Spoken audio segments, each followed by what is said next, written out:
All right, welcome to this explainer. Today we're unpacking what's essentially a legal survival guide for cross-border arbitral mediation.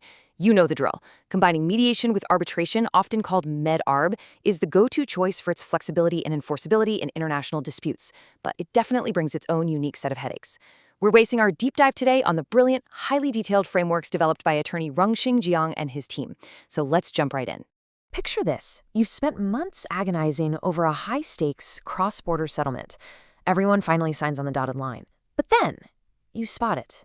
The deadline in the agreement actually says September 31st, a date that, obviously, literally does not exist. So, the million-dollar question: can your counterparty use this ridiculous calendar glitch as a procedural loophole to back out of the entire deal? Keep that in the back of your mind, because the answer tells us exactly how modern courts operate. Here's our roadmap for today. We'll hit the remorse dilemma, unpack the dual logic of active versus passive judicial review, look at those specific powers, bust some major practice myths, and finally, hand you a bulletproof compliance playbook. Starting off with Section 1, the remorse dilemma. Why do parties even try to blow up these agreements in the first place? Well, an arbitral mediation award is a bit of a hybrid beast. On one side, it's built entirely on consensus, just two private parties voluntarily shaking hands. But the second an arbitral tribunal stamps it, boom, it gets this quasi-judicial enforcement power. Under Article 51 of the Chinese arbitration law, these things carry the exact same legal weight as a formal arbitration award. They're ruthlessly efficient at locking in repayment obligations. But because they're so ironclad, the minute a party experiences a shift in commercial interests or the money dries up, they get a massive case of buyer's remorse. And that's when they try to use judicial review to tear the whole thing down. Which brings us to Section 2. The dual logic of judicial review. When they inevitably try to find that loophole, how does the court actually respond? Chinese courts actually use a really fascinating two-track mindset here. Track 1 is active review. This is where the court essentially plays watchdog, stepping in on its own initiative to protect the broader public interest. Track 2 is passive review.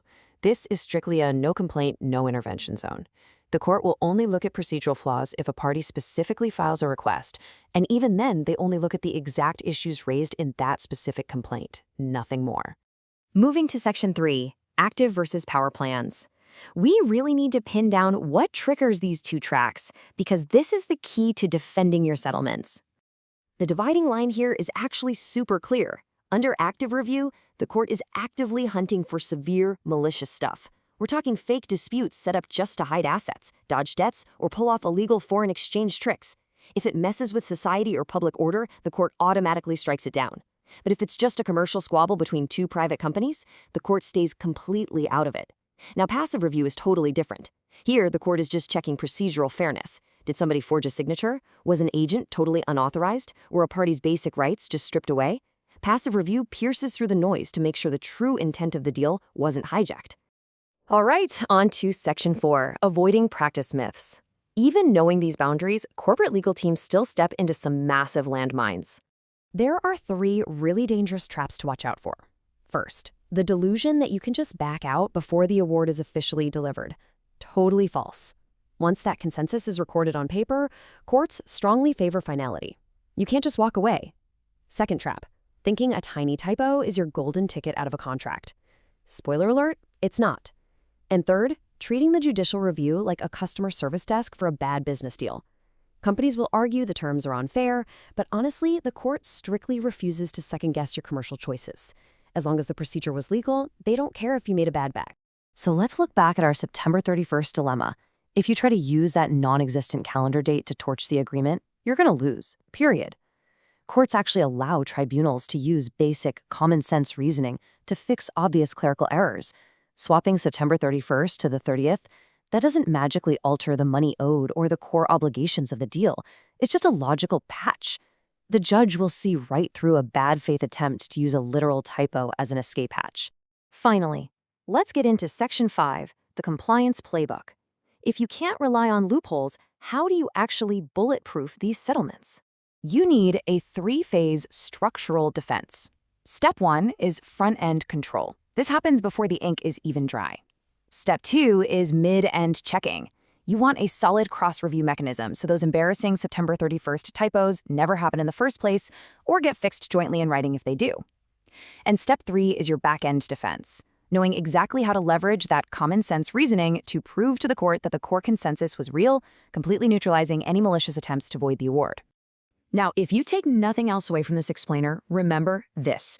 Before you sign absolutely anything, you have got to verify the power of attorney, the POA.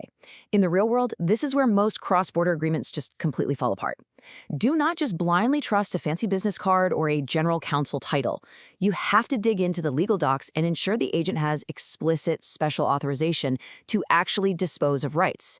If that exact legal phrasing is missing, your entire award is built on quicksand. It is a fatal flaw, and a court will very likely revoke it. This is an absolutely non-negotiable compliance step. You also have to babysit the arbitral tribunal a little bit to ensure they don't overstep. Like we said, fixing a typo like September 31st, totally fine. That's a legal correction. But what if the tribunal just decides, on its own, to tweak a penalty ratio or shift the interest start date without getting both parties to explicitly agree? That is an illegal substantive alteration. They cross the line from proofreading to rewriting the deal, and that will completely tank the agreement's legality. At the end of the day, this whole dual review framework serves one master: commercial certainty. When you're doing cross-border transactions, legal certainty will always prioritize over unilateral buyer's remorse. Once you sign, you're surrendering almost all of your substantive defenses.